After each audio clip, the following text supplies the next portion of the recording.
Hi hello ನಮಸ್ತೆ ಸ್ನೇಹಿತರೆ, welcome back to Jose ಗೃಹ ಪಾಕ.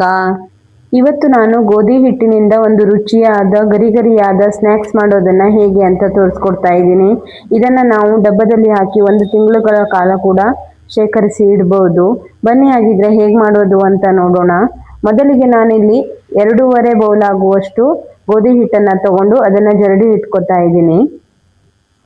ಇಲ್ಲಿ ನಾನು ಮೈದಾ ಹಿಟ್ಟು, ಅಕ್ಕಿ ಹಿಟ್ಟನ್ನು ಬಳಸ್ದೇನೆ ಗೋಧಿ ಹಿಟ್ಟನ್ನು ಒಂದೇ ಉಪಯೋಗಿಸ್ಕೊಂಡು ರುಚಿಯಾದ ಗರಿಗರಿಯಾದ ಸ್ನ್ಯಾಕ್ಸ್ ಮಾಡೋದನ್ನು ಹೇಗೆ ಅಂತ ತೋರಿಸ್ಕೊಡ್ತಾ ಇದ್ದೀನಿ. ನೋಡಿ, ಈ ಹಿಟ್ಟನ್ನೆಲ್ಲ ಜರಡಿ ಇಟ್ಕೊಂಡಿದ್ದೀನಿ. ಇವಾಗ ಇದಕ್ಕೆ ನಾನು ರುಚಿಗೆ ತಕ್ಕಷ್ಟು ಉಪ್ಪನ್ನು ಹಾಕ್ಕೋತಾ ಇದ್ದೀನಿ.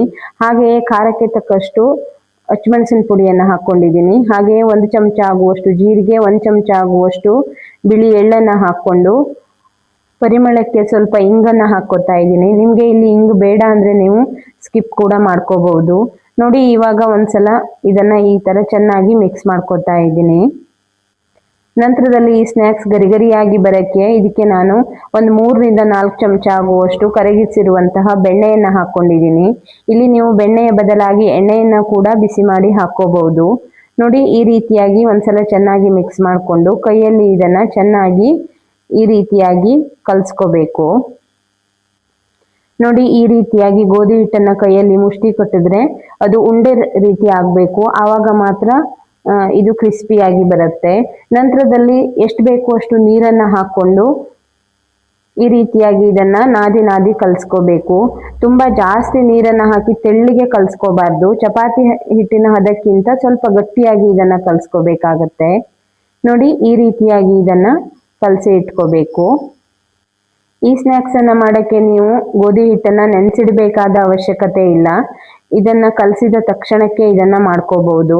ನೋಡಿ, ಈ ರೀತಿಯಾಗಿ ಇನ್ನೊಂದ್ಸಲ ಚೆನ್ನಾಗಿ ನಾದಿ ಕಲಿಸ್ಕೊಂಡಾದ್ಮೇಲೆ ಇದನ್ನು ಮೀಡಿಯಂ ಸೈಜಿನ ಉಂಡೆಗಳಾಗಿ ರೆಡಿ ಮಾಡಿ ಇಟ್ಕೋತಾ ಇದ್ದೀನಿ. ನೋಡಿ, ನಾನು ತಗೊಂಡಿರೋ ಅಳತೆಗೆ ಇದು 8 ಉಂಡೆ ರೆಡಿಯಾಗಿದೆ. ನೋಡಿ, ಇವಾಗ ಇದನ್ನು ಒಂದು ಉಂಡೆಯನ್ನು ತಗೊಂಡು ಈ ರೀತಿ ಗೋಧಿ ಹಿಟ್ಟಿನಲ್ಲಿ ಇದನ್ನು ಅದಿಸ್ಕೊಂಡು ಚಪಾತಿ ಥರ ಇದನ್ನು ತೆಳ್ಳಗೆ ಲಟ್ಸ್ಕೋಬೇಕಾಗತ್ತೆ.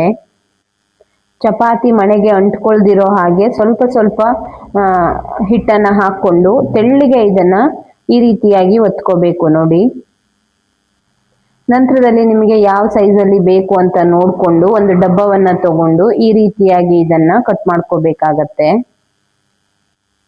ನೋಡಿ, ಈ ರೀತಿಯಾಗಿ ನೀಟಾಗಿ ಕಟ್ ಮಾಡ್ಕೊಂಡಾದ್ಮೇಲೆ ಈ ರೌಂಡ್ ಆಗಿರೋ ಪೀಸ್ಗಳನ್ನೆಲ್ಲ ಒಂದು ತಟ್ಟೆಯಲ್ಲಿ ಜೋಡಿಸ್ಕೊತಾ ಇದ್ದೀನಿ.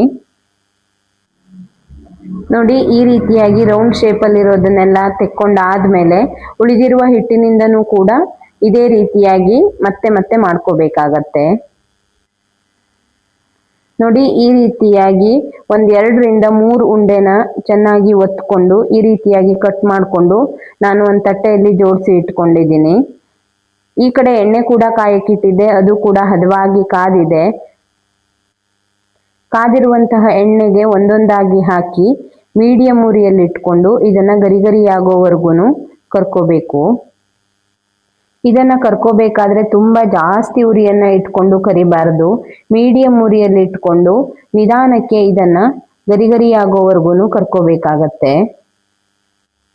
ಮಧ್ಯದಲ್ಲಿ ಇದನ್ನು ಈ ರೀತಿಯಾಗಿ ತಿರ್ಸಿ ಹಾಕ್ಕೊಂಡು ಚೆನ್ನಾಗಿ ಗರಿಗರಿಯಾಗೋವರೆಗೂ ಕರ್ಕೋಬೇಕು. ನೀವೇನಾದರೂ ಹೈ ಫ್ಲೇಮಲ್ಲಿ ಇಟ್ಕೊಂಡು ಈ ಸ್ನ್ಯಾಕ್ಸನ್ನು ಕರಿಯಕ್ಕೆ ಹೋದರೆ ಸ್ನ್ಯಾಕ್ಸ್ ಮೆತ್ತಗಾಗಿ ಬರುತ್ತೆ. ಅದಕ್ಕೆ ನಿಧಾನಕ್ಕೆ ಮೀಡಿಯಂ ಉರಿಯಲ್ಲಿ ಇಟ್ಕೊಂಡು ಇದನ್ನು ಕರ್ಕೋಬೇಕು. ನೋಡಿ, ಇವಾಗ ರುಚಿಯಾದ ಆರೋಗ್ಯಕರವಾದ ಗೋಧಿ ಹಿಟ್ಟಿನಿಂದ ಸ್ನ್ಯಾಕ್ಸ್ ರೆಡಿಯಾಗಿದೆ. ಇದನ್ನು ನೀವು ನಿಪ್ಪಟ್ಟು ಅಂತಲೂ ಕರಿಬಹುದು, ಹಪ್ಪಳ ಅಂತನಾದರೂ ಕರಿಬಹುದು, ಇಲ್ಲ ಪಾಪಡ್ ಅಂತನಾದರೂ ಕೂಡ ಕರಿಬಹುದು. ನೋಡಿ, ಎಷ್ಟು ಚೆನ್ನಾಗಿ ಬಂದಿದೆ ಅಂತ. ನೀವು ಕೂಡ ಖಂಡಿತವಾಗಿಯೂ ಟ್ರೈ ಮಾಡಿ ನೋಡಿ ಹೇಗಾಗಿತ್ತು ಅಂತ ಕಮೆಂಟ್ ಬಾಕ್ಸಲ್ಲಿ ತಿಳಿಸಿ. ಹಾಗೆಯೇ ನನ್ನ ಇವತ್ತಿನ ಈ ವಿಡಿಯೋ ನಿಮಗೆ ಇಷ್ಟವಾದರೆ ಲೈಕ್ ಮಾಡಿ, ಶೇರ್ ಮಾಡಿ, ಸಬ್ಸ್ಕ್ರೈಬ್ ಮಾಡಿ. ಇನ್ನೊಂದು ರುಚಿಯಾದ ಹೊಸ ಅಡುಗೆಯೊಂದಿಗೆ ಮತ್ತೆ ಸಿಗ್ತೀನಿ. Thank you.